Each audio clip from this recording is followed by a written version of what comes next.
Hi friend, কেমন আছো তোমরা? সবাই চলে এসেছি নতুন আর একটি ব্লগ নিয়ে। তোমরা তো আমার আগের ভিডিওতে দেখেইছো আমি দিদিভাইয়ের বাড়ি গেছিলাম ওর স্বাদ উপলক্ষে। তো কাল তো আর ভিডিও ছাড়াই হয়নি, তো আজ আমি তোমাদের সাথে শেয়ার করছি তারপর কী হলো।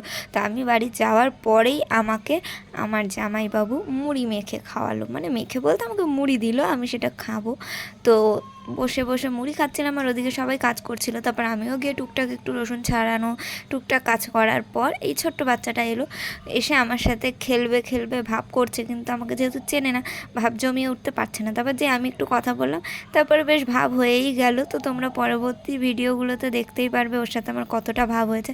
তো যাই হোক, এখানে আমি বসেই ছিলাম, হঠাৎ করে আমাকে পাপান্দা মানে আমার জামাইবাবু বলল চলো মিষ্টির দোকানে মিষ্টি কিনতে যাব, ঘোরাও হয়ে যাবে। আর ওই তারকেশ্বর যায় না, সেই সব লোকগুলো তো হেঁটে হেঁটে যাচ্ছিল সেই সময়, সেগুলো দেখতে পাবো সেই ভেবেই চলে এলাম। আর আসতেই দেখি এখানে একটা ছোট্ট বিড়াল বাচ্চা বসে আছে বাইকের তলায়। আমি শুধু ভাবছি অন্ধকারে দেখতে না পেলে তো চাপাই দিয়ে দিত, কিন্তু ওরা জানে যে ও এসে এখানে বসে থাকে, তাই ওরা আগে থেকেই ওকে তাড়িয়ে দেয়। মানে ওদের একটা অভ্যাস আছে যে হ্যাঁ গাড়ির তলায় বসবে, এর ঘরের দরজার সামনে বসবে। তো সেখানে ও যারা বাড়ির মালিক তারা তো জানেই যে কে এসে বসে থাকে কে কী করে। তো যাই হোক, এখন বাইক নিয়ে বেরিয়ে পড়েছি আর দেখো কত মানুষ হেঁটে হেঁটে যাচ্ছে। শনি রোববার হলে তো আরও বেশি দেখা যায়।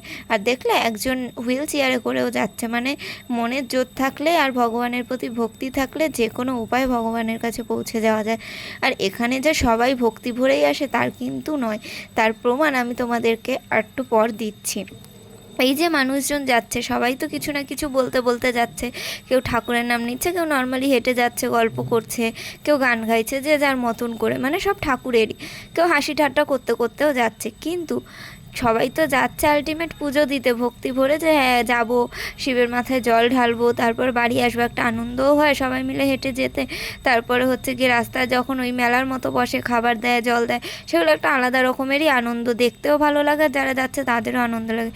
কিন্তু এই সব লোকেদের মধ্যে কিছু ছ্যাচরা পোলাপান যায়, মানে কি বলবো, যারা হচ্ছে যে ছাপড়ি টাইপের, তাদের মুখের তো কোনো ভাষা ঠিক নেই, ঠাকুরকে নিয়েও ইয়ার্কি মারছে, ঠাকুর দেবতাও ওরা মানে না। তো তোমাদেরকে সেটা আমি দেখাচ্ছি, একটু পর তোমরা নিজের কানেই শুনে নেবে যে ওরা কী সব বলছে। মানে আমি ভাবতেও পারি না যে ঠাকুরকে নিয়ে এরকম বলে, মানে বন্ধু বান্ধবের সাথে ইয়ার্কি মার, গালাগালি দিয়ে উল্টোপাল্টা বল, ঠিক আছে, তোরা নাকি আবার ভক্তি করে পুজো দিতে যাচ্ছিস। মানে মানুষের ভক্তি মানুষের মনে থাকা উচিত।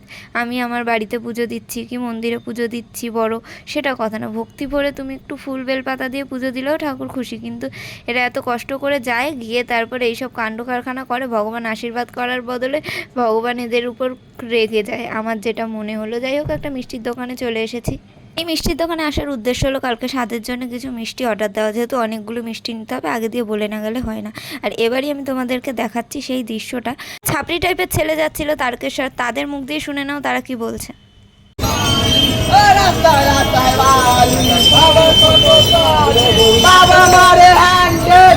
যাই হোক, আমি তো এইসব কখনো দেখিনি, তো প্রথমবার দেখে আমার একটু অবাকই লাগলো যে কেউ ঠাকুর দেবতা নিয়েও এরকম ধরনের ইয়ার্কি মারতে পারে।